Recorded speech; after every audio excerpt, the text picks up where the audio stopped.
कितने मजबूर हैं हम अपने काम के हाथों। ना तो मक्खी खाने का इरादा था, ना ही इस दिन को भुलाने का हौसला है।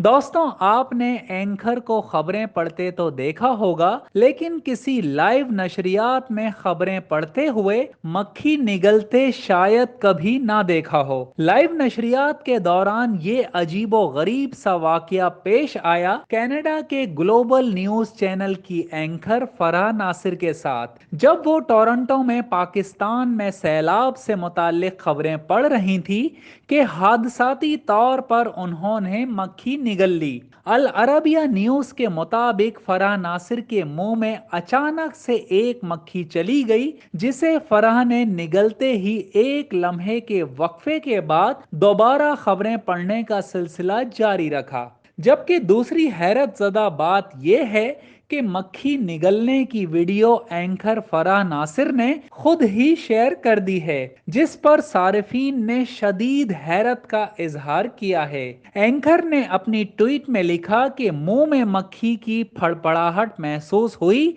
और इस तरह जिंदा मक्खी हलक से नीचे उतर गई। फरहा नासिर की इस वीडियो के वायरल होने के बाद लोगों ने भी अजीबो गरीब और दिलचस्प कमेंट्स का इजहार किया। किसी ने लिखा कि फरहा के लिए ये एक एक्स्ट्रा प्रोटीन था, तो किसी ने कहा कि ऐसा लगता है कि एंकर को मक्खी खाना पसंद है, तो किसी ने लिखा कि अब तक तो मक्खी हजम भी हो चुकी होगी। Zahid Mirza, TNN news, Karachi.